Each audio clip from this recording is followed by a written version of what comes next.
High court के आदेश से 9 अक्टूबर को रीवा जिले के सेमरिया विधानसभा अंतर्गत हरदी के रहट गांव में तालाब की मेड़ पर बने मकान तोड़ दिए गए। आज हमने गांव का दौरा किया, वहां के हालात देखकर गांव वालों से बात की। गांव वालों का आरोप है कि केवल 10 लोगों को नोटिस मिला था, लेकिन 23 मकान बगैर किसी सूचना के तोड़ दिए गए, जिससे 100 से ज्यादा लोग बेघर हो गए, जिसमें से लगभग आधा दर्जन मकान प्रधानमंत्री आवास योजना के तहत बने हुए थे। गांव वालों का आरोप है कि पीएम आवास के मकान तोड़े गए। प्रशासन से हमें 1.5 लाख स्वीकृत हुए थे, लेकिन 1,20,000 रुपए ही मिला था। हमने बड़ी मुश्किल से अपनी छत बनाई, उसी छत को भी तोड़ दिया गया। अब 1 महीने बाद भी प्रशासन हमारी कोई मदद नहीं कर रहा। वहीं कलेक्टर रीवा का कहना है कि जो लोग पात्र हैं उनको हम अन्यत्र बसाने की व्यवस्था करेंगे।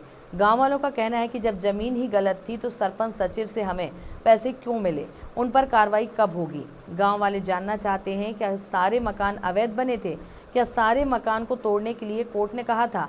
हमें कोर्ट से शिकायत नहीं, शिकायत उनसे है जिन्होंने हमें सरकारी पैसा दिया था घर बनाने के लिए। उन पर कार्रवाई कब होगी। हमारी टीम ने जब सेमरिया विधानसभा अंतर्गत हरदी के रहट गांव का दौरा किया तो दिल को दहला देने वाली तस्वीरें निकलकर सामने आईं।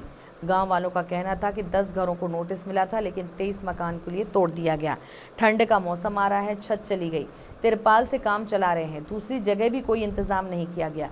वहीं कलेक्टर रीवा का कहना है कुछ लोगों के मकान दूसरी जगह भी बने हैं, जिनके पास कोई भी इंतजाम नहीं है, उनको हम जमीन देने की व्यवस्था करेंगे। कलेक्टर रीवा पात्र लोगों को बसाने की बात कर रही हैं, लेकिन उन पर कार्रवाई कब होगी।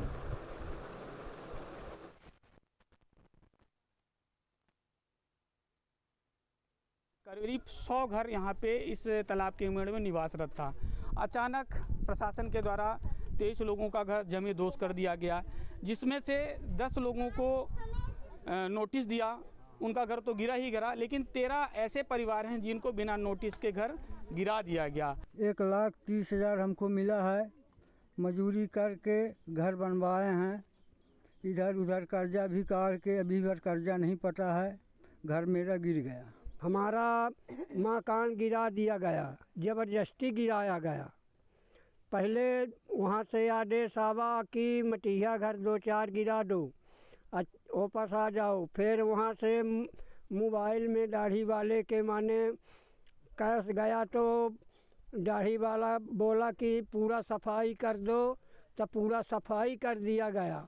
रहट में जो अतिक्रमण हटाया गया था वो सरकारी भूमि पर था और वो तालाब की भूमि है। तालाब की भूमि के मेड़ पर किसी भी प्रकार के जो पक्के निर्माण है वो अनुमति नहीं है, इसीलिए वो जो निर्माण कार्य थे उनको हटाया गया है। लेकिन बाद में ये भी संज्ञान में आया, उसमें से कुछ लोगों ने आवेदन दिए हैं कि उनके परिवार में सदस्यों की संख्या बहुत अधिक है और उसमें से कुछ हालांकि लोग ऐसे थे जिनके अन्यत्र दूसरी जगहों पर मकान भी हैं, लेकिन कुछ लोग ऐसे थे जिनके परिवार की संख्या बढ़ चुकी है।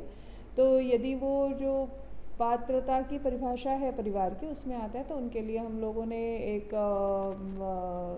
आबादी की भूमि भी चिन्हित की है और उनमें से जो भी पात्र परिवार होंगे उनको पट्टे